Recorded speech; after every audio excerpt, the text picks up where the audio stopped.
Hi, everyone. Welcome to the first virtual Chatting with the Superintendent. My name is Dr. Glenn Maleyko from Durham Public Schools.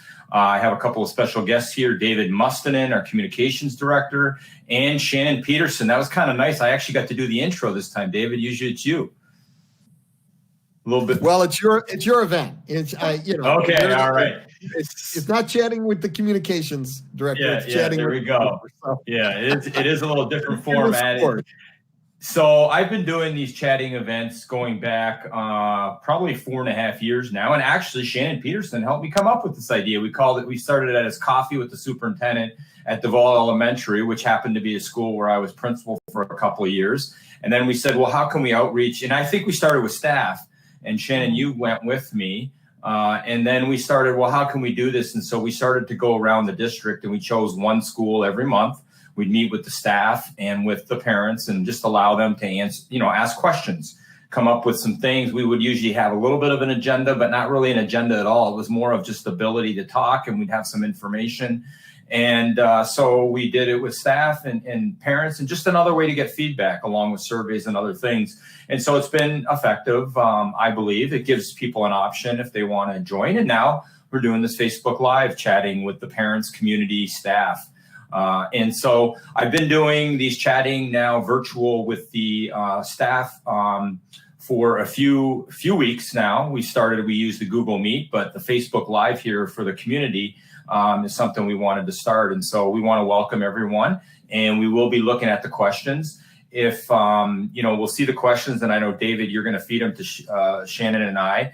And depending on what's there, we may have other information that we want to bring up based on the current situation in the COVID-19 virus. Before I do start, if we could just take a moment, and those of you who are watching from home on Facebook, I would like to observe a moment of silence just to honor all the frontline service workers that may be suffering and anyone who suffered as a result of the COVID-19 virus.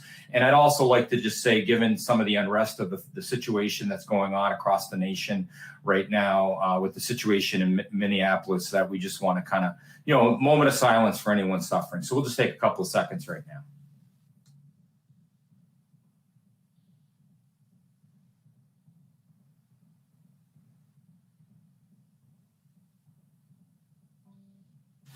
Okay, thank you, everyone. I think that's important. We start our administrative meetings that way. And so we decided that we just, we need to honor those people given this unprecedented time.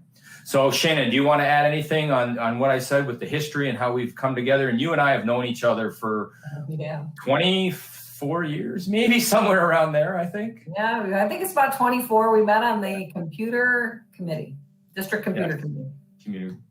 Committee. So, okay. So I think, Dave, you said that one of the questions that came in was about the start of next year. I will say we don't know. I'm being honest with that. And the reason we don't know is because we don't know. Dr. Fauci used to say, well, we can't control, the virus will control the situation. And so what we need to do is, it's the governor's task force that is providing the direction with her orders. And so things may change. And things could continually change. And so what we have to do is, in our district, we're planning for multiple situations. Here's the thing. Our district, as a Board of Education and me as a superintendent, I do not have any authority to make a decision on the changes in the school district. That is up to the governor and the legislature. Even a district that may have put out a plan, that's a potential plan. That cannot be implemented unless it's approved by the state. So I first of all want to make that kind of clear. Secondly, we put together a restart committee in the district. I believe we have about 70 people. David, you and Shannon are both of you are on this committee. And what we're doing is planning for multiple possibilities. We have multiple subcommittees like online learning. We have, curriculum subcommittee. We have continuity of learning plan, let's call it. We also have like athletic subcommittees to building cleanliness subcommittees, all the things that is going to happen in a COVID situation. The third thing I want to mention, which gives our district an advantage, I'm very active on the state level. I'm on the State Superintendent Association, and I was contacted by Dr. Rice to co-chair one of his 3 committees that will be making recommendations to him that he'll take to the governor's task force. Thus, we're able to coordinate our local efforts in Dearborn with the work that I'm doing at the state level. I'm honored to be co-chairing with Dr. Carnell, who I know for many years, who now works for the Michigan Department of Education. She's the Deputy Superintendent, Chief and Staff. She used to be a Westwood Superintendent, and she was a former MASA Superintendent Association President, which I'm now part of that board. So I just kind of wanted to put the framework out there as we get started. We don't know, but we are planning for multiple possibilities. The same thing with the budget. The state put out saying you need to plan for multiple budgets, and that's what we did. So I've told the task force the reopening committee in our district, which is being chaired by Mesa Maleyko, our Executive Director of Staff and Student Services, Jane Mazza, DFT President, David Higgins, the Principal President, ADSA, that we need to plan for multiple scenarios, not one plan, multiple plans, because we do not know what may happen. Now, there's 3 possibilities. Generally, what I'm going to say without getting specific, one is that we could be back to normal. I really don't think that is going to happen. I'm just being honest, given the situation, meaning we're going to have full students in school 100% of the time. Again, I don't know. I'm just mentioning that. Another possibility is a partial school week for students. I don't know exactly what that will be, but the task force will look at that and come up with recommendations. It could be, 30% in the building, 70% online, 50%, whatever that may be, because we'll have to follow the regulations. The last one is that we may be online again. And that's a realistic possibility depending on what happens with the virus. The other situation is this: we could be back partially or fully, and then all of a sudden there's an outbreak and we have to close. So people need to get ready for the possibility of flexibility given the health situation. Dr. Rice has said this many times, our state superintendent. This is a health crisis. It's not an educational crisis. Education is secondary. Of course, education is important, but the health is going to rule the decisions first and foremost. Then the education will come in as to how we implement that, because of course, education is critical to what we're doing. The other possibility is we could start partially, we could close, and then who knows, maybe there's a vaccine and now we're back full. So we are getting ready for flexibility. We've been working hard. We are proactive, and in Dearborn, we like to lead the way. And so that is kind of what's going on with the start of the potential start of the school year at the end of August. Shannon, I don't know if you want to add anything to that, or David, based on your work on the committee that just started. Well, I think you covered just about everything, but I guess the best way to explain it is for the instructional delivery subcommittee, we are looking at what would need to be in place for instruction, for professional development, for students with special needs in all of these scenarios, so that we're prepared for when the state tells us this is what's going to happen. So we have met twice, and our subcommittee starts meeting next week. We're excited to do the work. It's new learning for us as well. And we're going to make sure that we put things into place to help all students, no matter what the scenario is. I think all that I would add to that is, I know everybody is looking for a time frame. Everyone's looking for a date, So will we have a plan in place by July 16th, or is there going to be something in place by August 5th? And I don't know. I don't really think that we will be able to set a hard and fast date on when a plan is going to be in place, because, as you pointed out, Dr. Maleyko, you sit on a statewide committee, and a lot of what local districts across the state do is going to be determined by when, the information that the governor hands out as far as where we can go. Correct? I'm correct on that, right? Yeah, absolutely. Because the governor is going to start with the process, and then what's going to happen is we're in our committee that I'm working on with the state is we will be trying the tentative timeline to get recommendations to Dr. Rice, although he's in contact with us all the time, is the first week of July.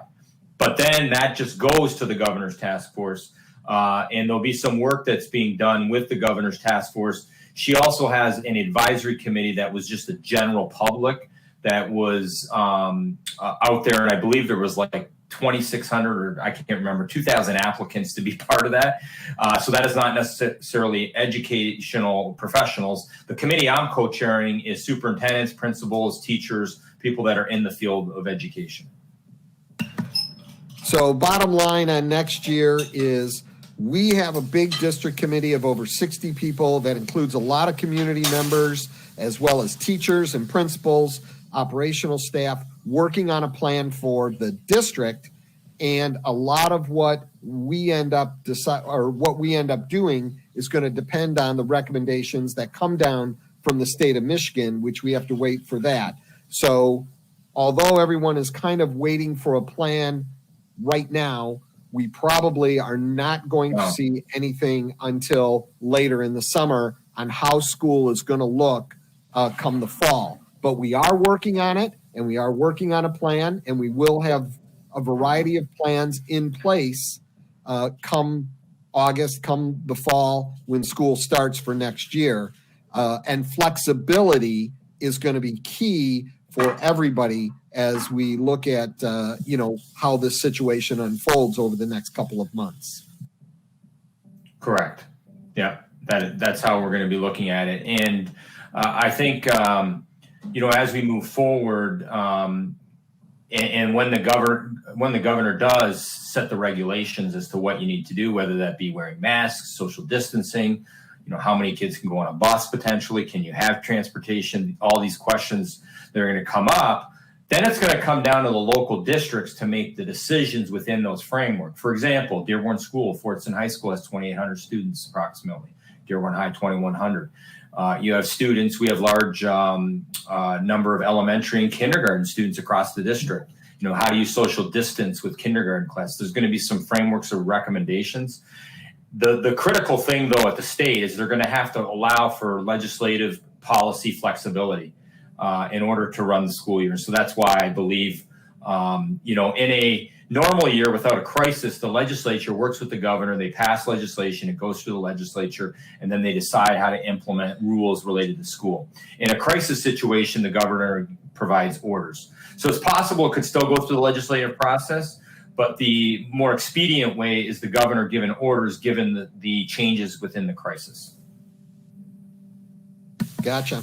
So something that may be happening a little bit sooner, and another question that we had pop up was about updates on athletics for the fall. Lots of times the teams start to practice in August and even in July start to do some training. We've seen some loosening of some restrictions on outdoor facilities. I know MHSAA has come down with some recommendations. What does it look like for athletics in the fall? Well, I guess, I'll jump in, and then Shannon, you can jump in if you necessarily. It's a wait and see. It is right now the governor allowed for that 100, individuals outside, so that could potentially allow if things look good. But then how do you consider, a football program, social distancing and limiting crowds and things like that? You could limit the crowd, but you still have the athletes on the field. Some sports like tennis and that, or golf, for example, are automatic social distance, right? For the most, as long as you follow the rules, but others don't allow for that, like hockey. My son plays hockey, and we're a big hockey family. So we don't know. We're even talking, with him. Is he going to be playing this year or not? He hasn't been on the ice. He was going to go to the next level, and he hasn't been on the ice since everything got shut down in March.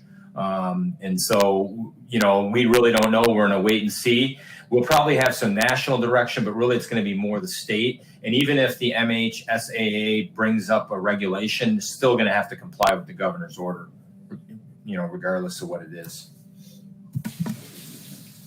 And, we know many fall sports, lots of times training begins even in the spring sometimes, or in February, March of the year for sports that are going to actually happen in the fall of the year. So a lot of those things were happening even before the shutdown occurred. So a lot of wait and see on that. I think tied to that a little bit is our facilities. Our playgrounds are still shut down, and we've heard of some playgrounds in Oakland County opening up and things like that. But technically, we're still not allowed to have any students on school property, correct?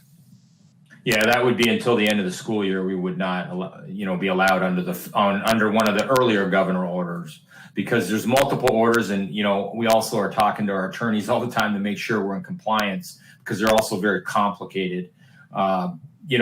We may start looking. We're actually in a conversation right now. We're going to have a meeting tomorrow with our attorney to talk about opening possibly some of these areas up that were allowed. But playground equipment, especially in the summer, sanitizing and other things like a track, well, you don't have to touch things, right? Or maybe a tennis court where you're just going, and you're in a distance. If you're walking, those are things. But the jungle gyms or the playgrounds or the things that people climb on and touch and slide down, we can't guarantee that they're sanitized when the next person might go on it. And so those are all going to be, situations to deal with. And I know some of our tracks are locked right now because we have to keep the track area.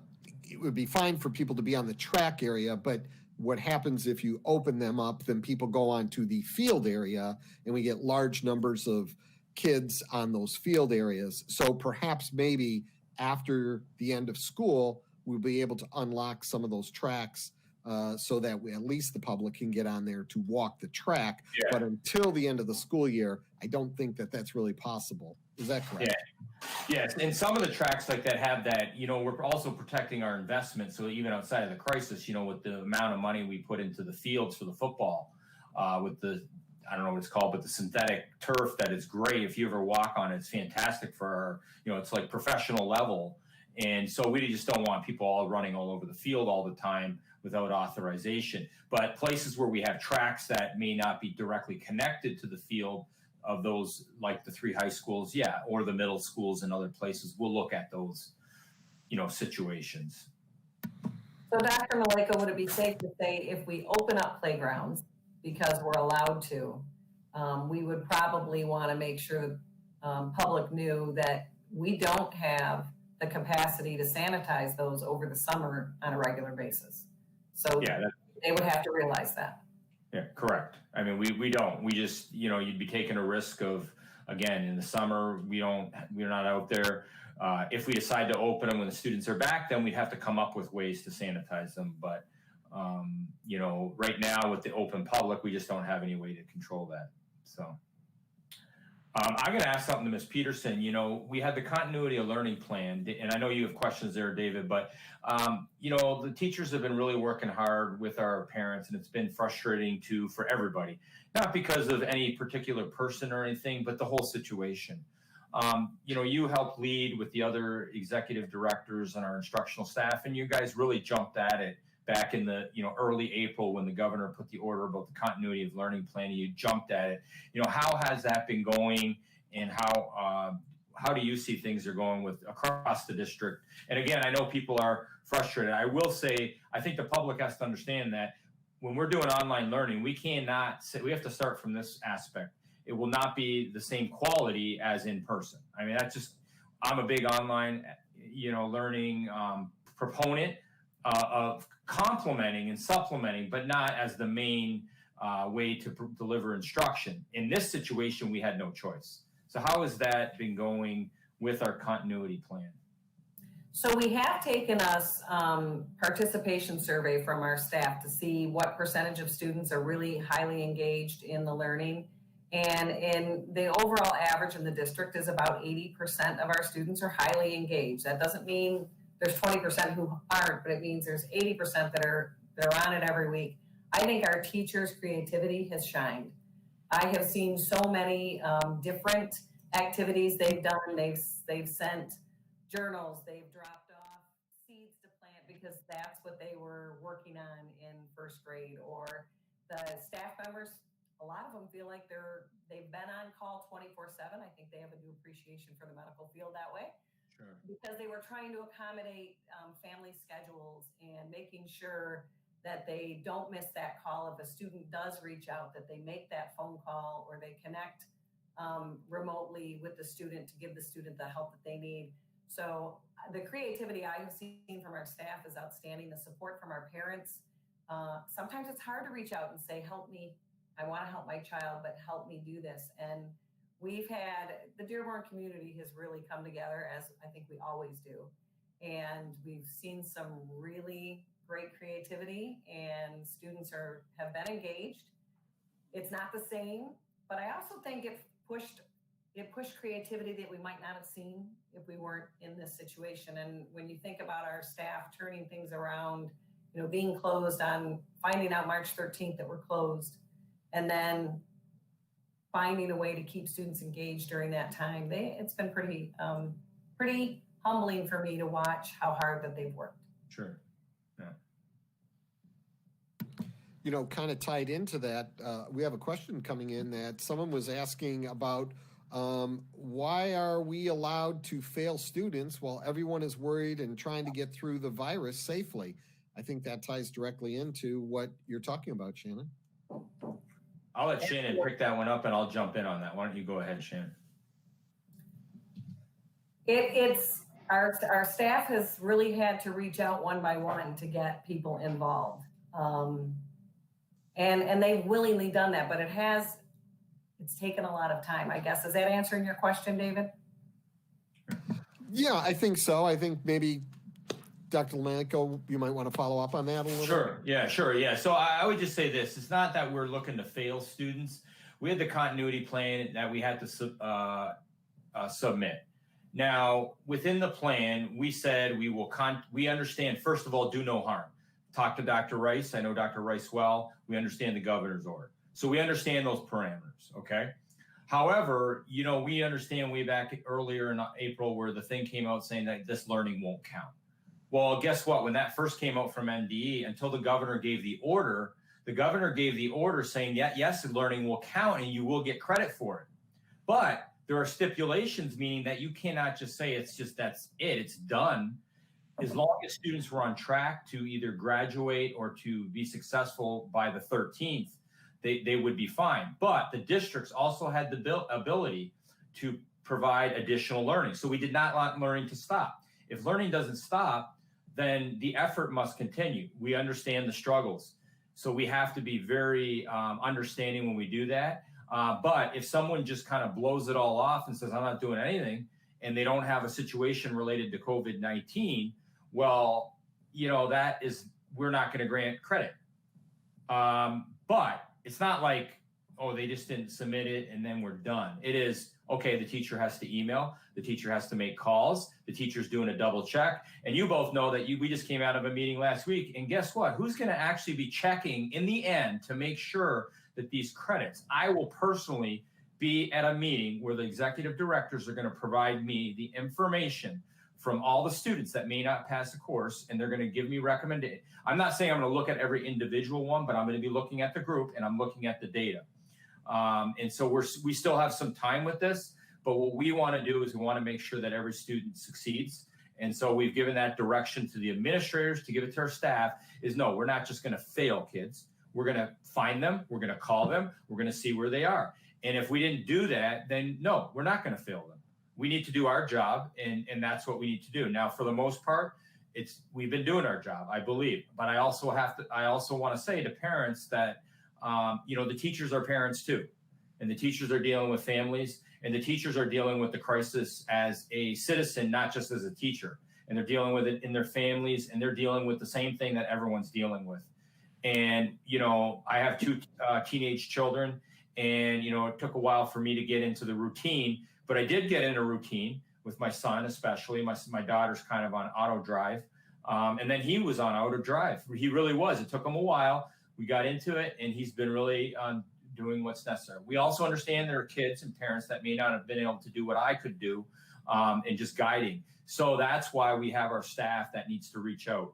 We're obviously very concerned with special education students and English language learners and at-risk students. So that's why the requirement is to make sure that we reach out. Secondly, if a student feels like that they had a failing class, they can appeal it. We have a process right in there that there's an appellate method that if they feel that they did what they needed to do, they can appeal it. Now, having said that, if there was no crisis for that student and they just chose not to do anything on their own, well, that's a choice they made. Now, if something happened and they had stress in the family, or we know large families with multiple in the house and they couldn't get the access to the internet. Well, if they didn't have internet, we would be mailing packets and things like that. Or if something happened, we're going to be very understanding. I think you all know, because you've been in my meetings, I've said we're going to come on the side of do no harm and make sure students, are successful.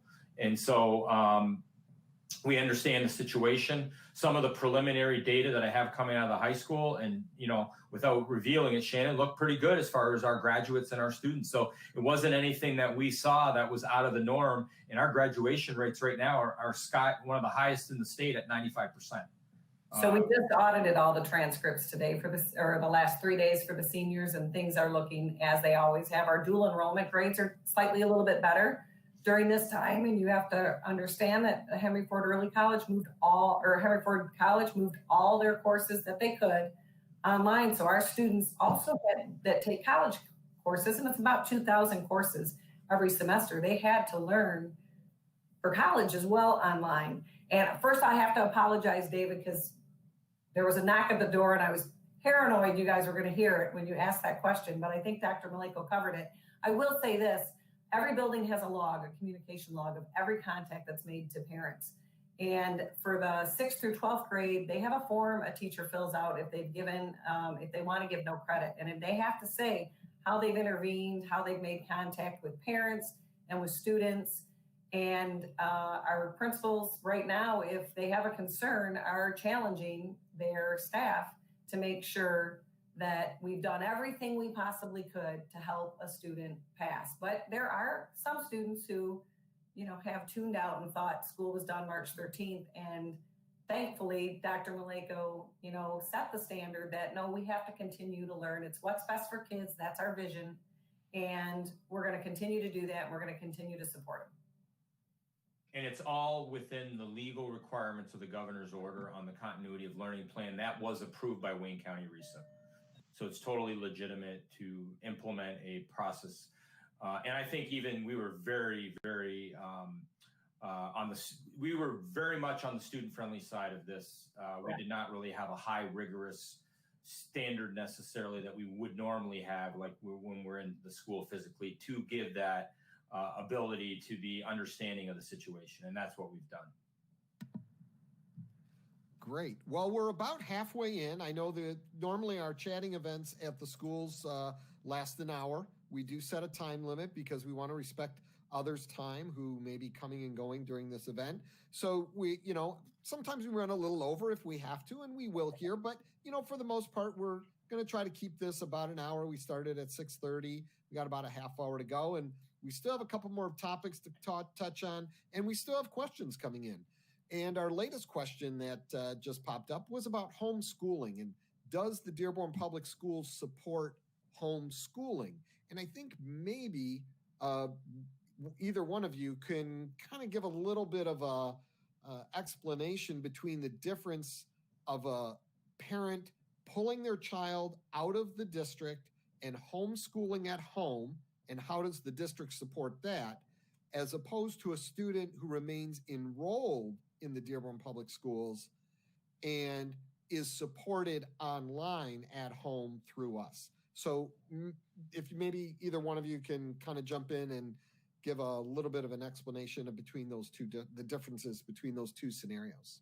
Well, I'll talk to the three things, actually, and then I'm going to let Shannon talk about the potential for online, because she's investigating this as right now. So actually, I'm going to say there's three potential options. We offer two right now, but we're looking at a third. So the first one is the homeschooling. That's where this can happen anywhere, where the parent decides to just move take their kid out of the school, and they're going to provide the education themselves. In that case, they're not officially enrolled in Dearborn schools, but they are allowed to receive certain support through, I believe, and I guess Abe Mashur is the expert, but extracurricular and or elective classes. So that would be the only thing that we would offer to them. We wouldn't be providing any academics to them. That is they work that out. It's through, I believe, the state of Michigan, or there's a program where they have to enroll. And I believe there may even be a requirement for the parents in order to be certified. And not certified as a teacher, but just there's requirements that are through the state. So then we're really not involved, other than if they want to come for elective classes or special area or activities, they can. The homebound is when students can't come for a physical reason or a medical reason or some situation that they're facing that they cannot just physically come to the school. And therefore, then we would send support to their homes and or communicate in a COVID situation possibly to provide them full support for their academics. The third thing is online, which we don't really right now, other than in this continuity plan, have it set up, but we're looking at that, and we're looking at that possibility. So I'm going to let Shannon speak to what we're looking at the possibility of doing, because it is allowed under Michigan law to have virtual schools totally, and so we're looking at that option. So we are looking at that option, and we're waiting. When I spoke with MDE, the Michigan Department of Ed, they're going to be loosening up or changing some of the requirements for that, because it's called a seat time waiver. However, what they're moving, it appears that they're going to move toward is if a student wants to do all online, they will be checking in every day, because that's our attendance. And so there will be work every day. And we currently do online classes for some students. There's sometimes at a high school where they don't have enough students to offer an advanced placement course, so we'll allow them to take that online. So we do have experience with some students taking online courses, but not full day. So we are looking at that as an option, because we do understand that some parents are going to be leery about sending their students back in a full building with 800 students if it's a middle school, or 2,700 students if it's Fordson. And we are looking, we currently work with an online platform for our magnet high school and some of our students. So we do have relationships there, and we're confident with the product. So stay tuned. Okay, great. That's a good, well-rounded answer on a couple different areas that hits on. So as we look at the end of this school year, just a week or so away, there are some events that people are wondering what's going to happen, and that, of course, is graduation. So comments, I know that Dr. Maleyko, you had put out last week some information about that. We did postpone, not cancel. We did postpone graduation until July 13, 14, 15, and 16 are the dates, and information about graduation. Yeah, so first of all, I want to say we feel bad that we cannot have the traditional ceremony. So I will say right now, we cannot have the traditional ceremony. Just let's put that out there right now. That is just, unfortunately, it's not our choice. No one chose this situation. No one chose to be at home. No one chose to close the schools. It was chosen by the virus, as Dr. Fauci says. You're going to do what you need to protect people and to save lives. So that's the first and foremost. So we've been talking about graduation because I've been very public about this. As you know, David, I've probably had this all over my social media. I've been talking about graduation. I think I've had 10 different online virtual meetings with student groups, including student council, student advisory committees, because we're an inclusive, that's how we operate. I mean, where should we go to get, and it's not just the staff that's going to design this. We want to hear from the students. A lot of students are emailing me, and they're still holding out hope for that traditional. It's just, we just have to accept that. I think we have to accept that and move on. Having said that, we're going to do what we can to make sure that our students are honored. In fact, the 3 high schools already did these drive-by material distribution programs, and they did that to recognize and honor the students. We're also doing different virtual things to honor the students, but I know the students don't want just the virtual. So here's the thing. We've been discussing this in the board meetings. We also distributed a survey. And Shannon, do you want to mention what was in that survey? Because you administered that with your colleagues. Sure. We did send out a survey to parents and students. Predominantly students filled it out, but we had it posted on all of the high school websites, and it was translated into Arabic. We were really trying to get as many responses as we possibly could. Over 800 people did respond. 77% wanted some sort of modified drive-through ceremony. They did not want a virtual ceremony for graduation. The highest ranked thing that the students want is they want to wear those cap and gowns And number two is they want their parents there. And I commend them on, seeing how important family is.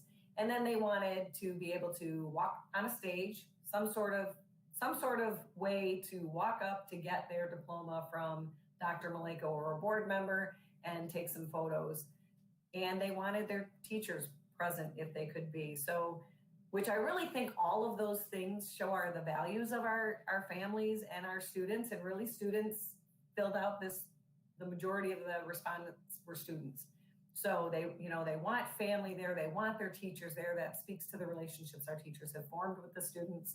And I have to tell you, I was at Fortson's cap and gown distribution, and I was pretty amazed at how many students got their gown on before the next station.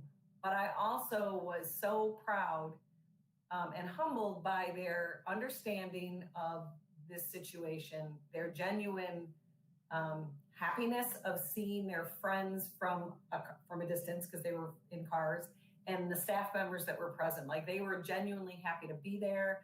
And so many signs that said, thank you, Mrs. Al-Qadri, thank you, staff, thank you, teachers. There were a couple comments about COVID being the worst senior prank ever, which I totally understand, but our students are rising to the occasion. They understand that this is for the good of all. And you can clearly see the family values in Dearborn with the responses and what they want. So we're going to be talking about this at the next board meeting again. We've already talked about it at two other board meetings. And David, you'll be presenting this actually next Monday. So you're really the expert in the implementation and working with the principals that will working their tails off to come up with programs that are going to honor the students. And I've been meeting with the principals, and I know Shannon has, and David, you've been going out to the buildings and measuring how we can do these things, but we are going to do it. And so we're putting those dates out the week of July 13th. And we also are putting the caveat subject to change, because just like we talked about with the start of school year, there could be a change in the virus, there could be a change in the order, and then we have to modify. So we're also going to have some potential backup dates that will be the first week of August, tentatively. I want to put the caveat, everything's subject to board approval, but I do anticipate we'll probably get our approval on Monday in my dialogues with the board trustees, and they're very supportive as well. But the trustees and people aren't going to be happy. Well, you know what? That's sometimes what's going to have to happen. Just as when I get hundreds of Twitter things last year during the rain that came, and people wanted me to or the media close school. There's snow. Well, some are happy, some are not, and I have to do what's in the best interest of the entire district and the city of Dearborn. And in this case, it's going to be, unfortunately, we can't have the traditional because it's the right thing to do, not because we want to, because it's sad that we would right now be on the Fordson field today, this day, right now, we'd be standing there as scheduled, and we would be, in 2 days, we would have been at Etzel, and then the following week, the Dearborn High would have been. So I love that, Dave, and every year, that's like my favorite thing of the year is going on the field and doing the ceremony, and we've done some nice things, but we're going to do a nice thing for our students. We're going to recognize them. We appreciate them. And they're going to be a class to remember for eternity, because they're going to be the 2020 class that understood the greater good of society. And we're going to recognize them, and we will remember them. And so although we're disappointed for them. First and foremost, we do appreciate and we want to congratulate them. And we've been doing a lot of things to get that message out there. Yeah. Anything to add, David, onto that? No, I think you guys covered it very well. But really the principals and the assistant principals and the staff at the high schools, and Shannon, this, you see how hard they have been working because they want to make sure they honor those students. They've been with those students for 4 years and some even longer because they've known them in middle school or elementary school. And they too have relationships with these students, and they too feel that they need to honor them and want to give them the proper send-off as well. So I think that although the events are going to look a little different, they are not going to lack in the amount of respect that they have for what commencement is all about. We'll stream them live.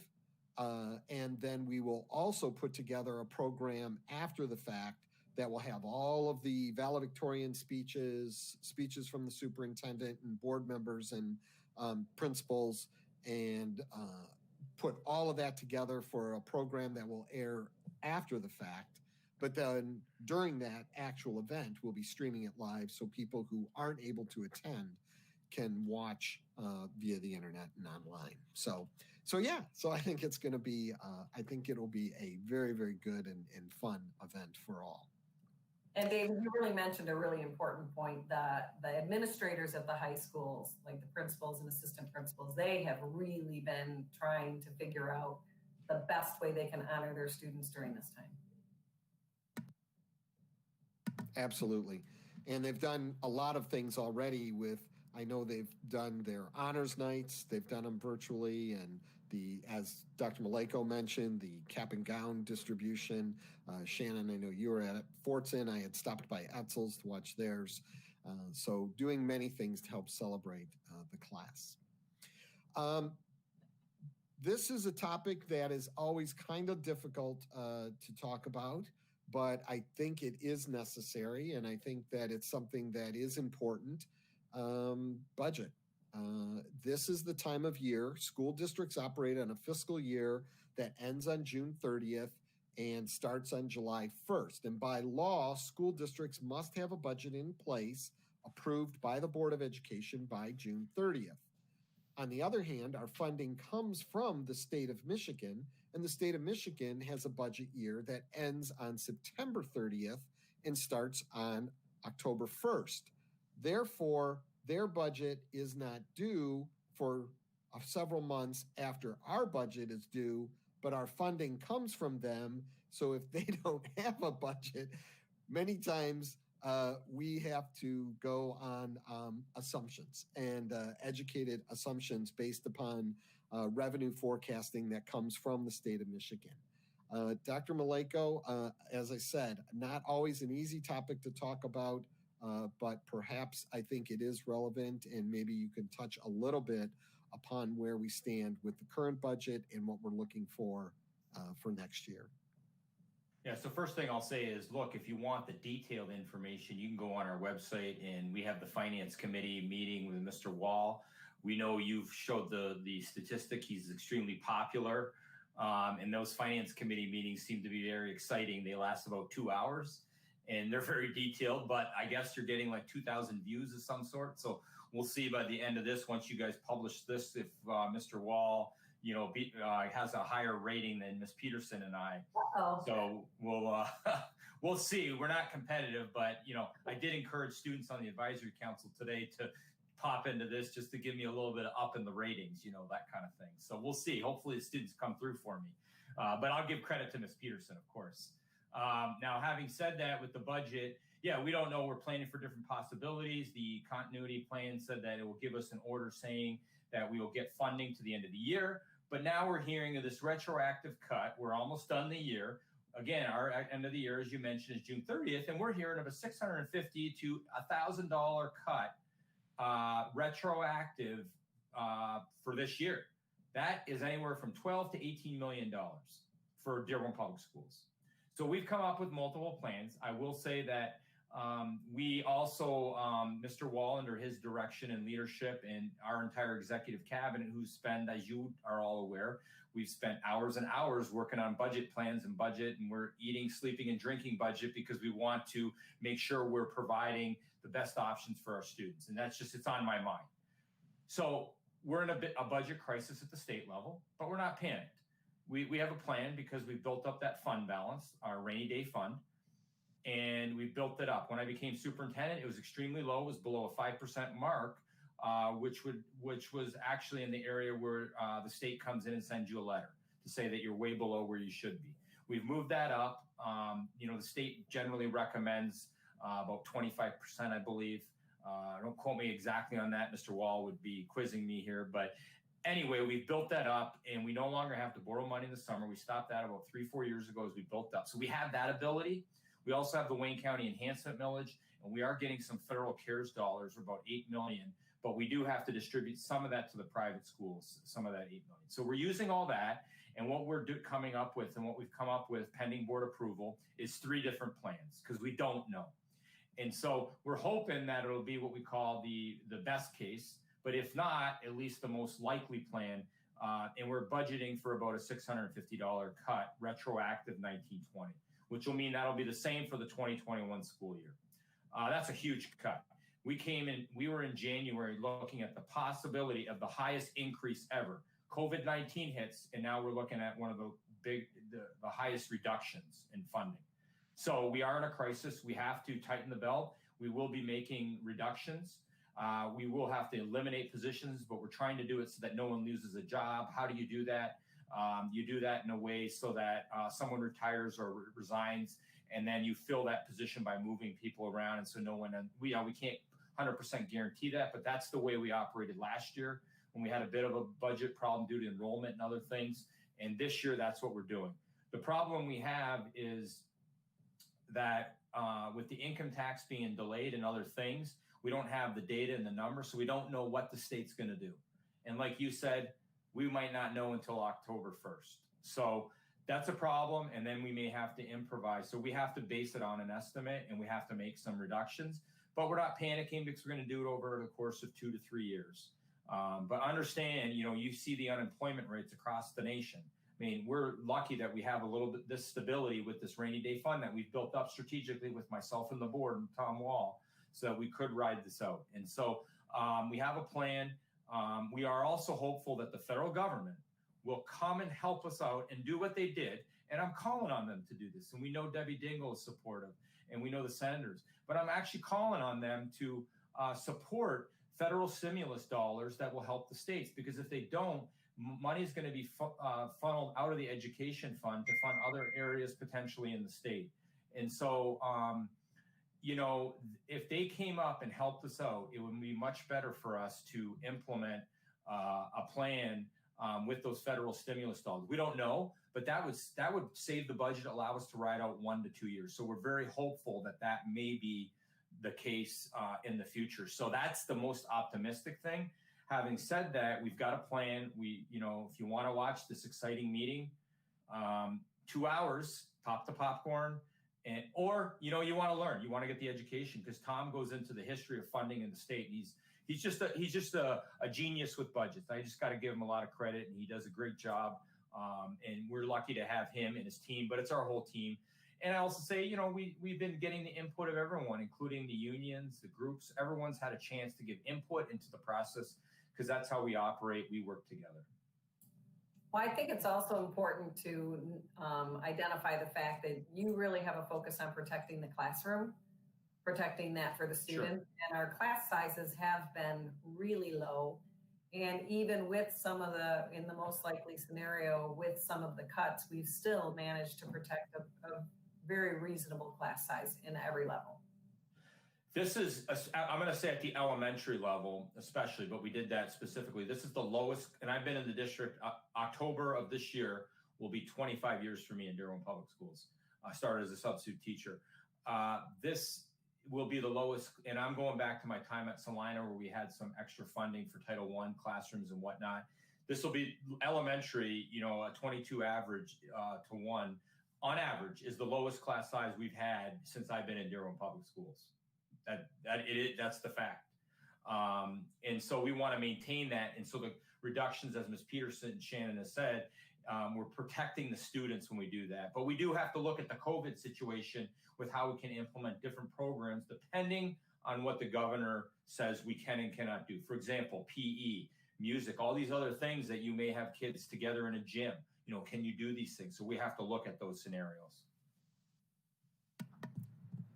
Dr. Maleyko, is there anything that parents can do or citizens can do to, maybe let, I don't know if it's Lansing or let their federal legislators know that, as you mentioned, the federal dollars would definitely be helpful, but what is your advice on how our community can help support, funding for schools?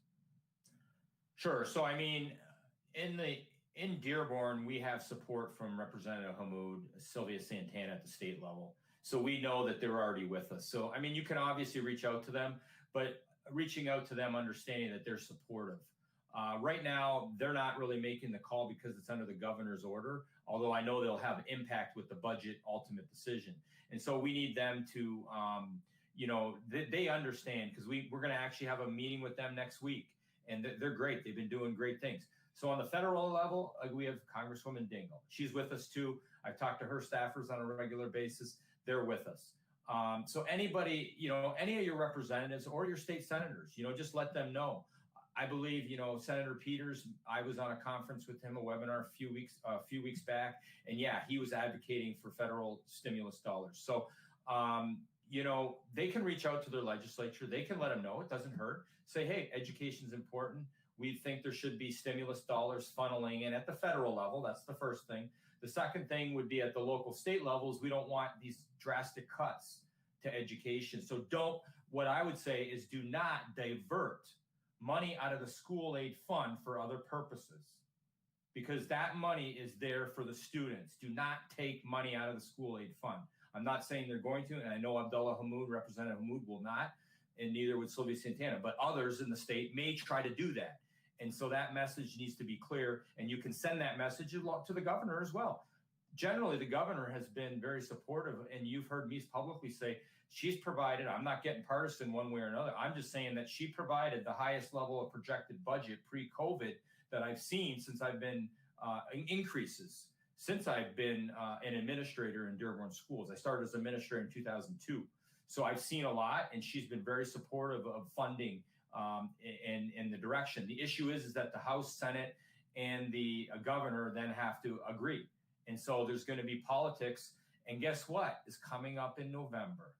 An election. So the citizens have the power. Right now, there's a November election.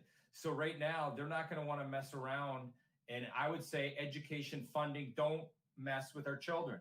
Make sure that our children are taken care of. So do not take away money for the children, and the federal government get moving and make sure that we're getting money that will fund our school district. Again, I'm not being partisan either way. I'm just giving you the data based on the money and the proposals that I've seen. And again, I am, as a superintendent of Dearborn schools, I will always put students first. And I think you both know I'm very active in Lansing in the normal non-COVID situation, or now electronically. I'm on the associations, and I advocate for our kids in Dearborn schools all the time. And I do not hesitate, and I go to all those situations, and I've gotten to know a lot of people to advocate, and I will continue to do that. And I have no problem standing in front of people and saying, do not cut education funding. Well, so maybe one thing our Dearborn families can do is, if they have family that live in a district whose legislators are not as education friendly as ours, maybe to encourage them to write to those legislators. Correct. Because ours are, our legislators support education in this area, but maybe not somewhere else. Well, here's the thing, in the Michigan Senate and the Michigan House, controlled by Republican legislature. So if you know a Republican legislature, or you live in an area with a Republican legislature, that's a great place to go, because they have the authority. They have the power to pass these things. So we hope, and I know great people that have been on both parties of things, people that have done great things in our district. So to me, it's not about the party. It's more about who's going to help educate our students. And so whoever it may be, that's a great point, Ms. Peterson. The same thing on the federal. Some of the comments that I heard made federally about, the states don't need the money and these kind of things. Well, you know what? I can tell you we do, because I can see our budget. We just told you the numbers. And if not, go watch Mr. Wall's Finance Committee meeting, because that's got the data in it. I'm actually helping his ratings, by the way. Well, I'll just let you know that right now, I've been kind of watching on the bottom here, and the overall number, like continuously watching, has been much higher. So, see, I knew bringing in Miss Peterson would bring up the ratings. Absolutely. And you know what? The students on my council came through for me. So Tom is he's gonna owe me a lunch, I think. A virtual lunch, mate. A virtual lunch. So we only have a few minutes left here. And just as we wrap things up, we touched on a lot. We opened the show. We talked about plans for next year that we really don't have. We are making plans. We have a committee. We must wait for the state to really give us guidance on what they are going to allow and not allow. And that's going to answer a lot of questions, but we will have different contingency plans ready to go depending on those recommendations. So I think that's important. We talked about graduation ceremonies and things like that. We talked about online learning, and of course talked about budget. I think just as we wrap up here, I'll let you have the floor with some closing comments. I do want to remind parents that we are open for business. We're enrolling students. Our elementary schools did some virtual kindergarten roundups, and we are still enrolling students for all grade levels because we are in business. We are running, and we do anticipate, being up and running in the fall. We're just not sure how exactly that's going to look, but we are going to be up and running in the fall. And so enrollment is going on. You can go online, go to our website, dearbornschools.org, and our student services offices under the direction of Abe Mashur has just done an outstanding job of getting a lot of online enrollment forms available there to get that process going for you. And then they can finish it up either online or with phone calls. So please enroll now. That helps us in developing our staffing for next year, knowing how many students are coming into the district in the fall. So that was my little commercial that I had to get in there, and just to get that information out there. And in the last few minutes, Ms. Peterson, Dr. Maleyko, I turn the floor over to both of you. Ms. Peterson first.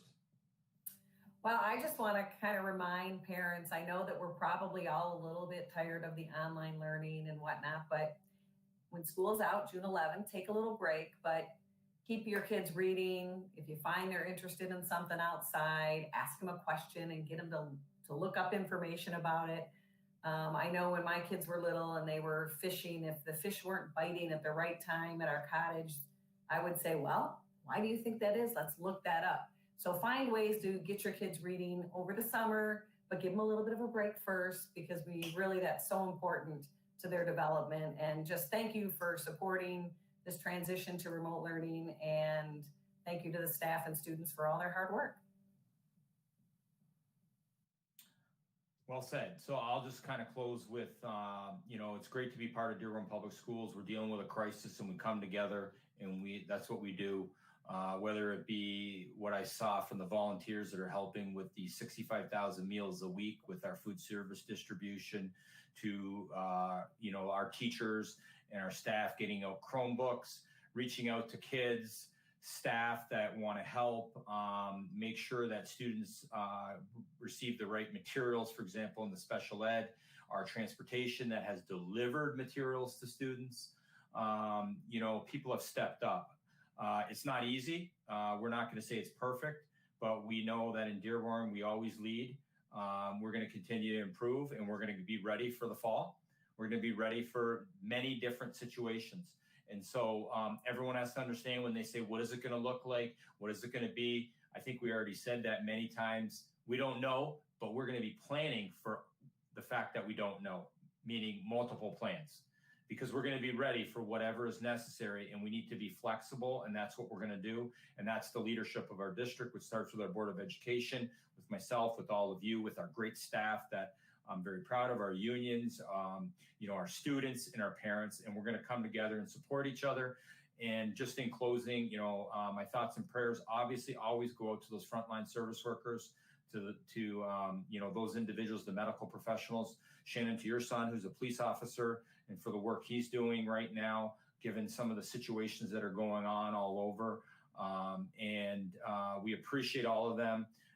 And our thoughts and prayers go out to those who may have lost a loved one or someone they know. And we got to come back and remember that, we're dealing with life and death right now. The positive thing is that the numbers seem to be looking better as the governor's opening up. So that's a positive. So I think the difference when we come back in the fall is going to be, we're not going blind. We know things now that we didn't know in March. On the medical side, on the scientific side about the virus, we don't know everything, but we know a lot more, and we're going to be cautious with the things we're doing, whether that be social distancing, masks, plexiglass in the offices or in the schools, and the things that we need to do to keep our students safe. And so we'll do that. And again, just pleased to be the superintendent of such a great school community. And thank you to both of you. And David, I also want to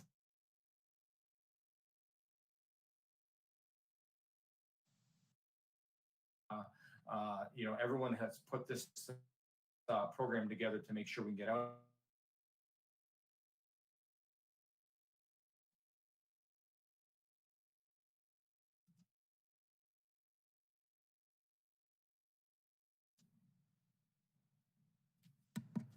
I froze on you for a second, I think. Okay. I don't know when, but I wasn't sure if that was you or me, so sorry. Yeah, it was me. So anyway, thanks. I don't know if you heard the last part, but I was just thanking your team, Katie, you, Eric, Jacob, all the people behind the scenes, Joanne Harris, for the work to put this program together, and our other chatting events with staff. And so I believe we want to do this maybe next month, we said. Maybe another one we're going to schedule. So we'll try to do monthly, and even into the summer. We'll do one of these monthly, and who knows, this maybe become part of the norm moving forward in the fall. We'll see. I would much rather prefer to be in the schools with my sign, taking the pictures with the students. But Dave, you're going to come up with a social distance sign, right? A 6 foot or something.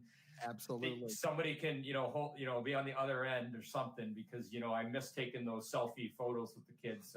I'll miss being in my 400 visits a year. And I know, Shannon, you love being in the buildings. And so, but guess what? We will be back. We know we'll be back. We don't know exactly what it'll be in the fall, but at some point, we're going to be back to normal at some point in time. I believe that. And so thank you all. Absolutely. Great. Well, thank you so much, Ms. Peterson. Thank you, Dr. Maleyko. Thank you, everybody, for taking a few minutes just to stop by and visit with us for this past hour. We had some really good questions come in, and we appreciate everybody stopping by and viewing this. And as Dr. Maleyko said, look for us again next month, as we are working very hard to get that very important information out to everybody. Remember, please, have fun, but be safe out there as you go about your daily routines. We'll see everybody again right here.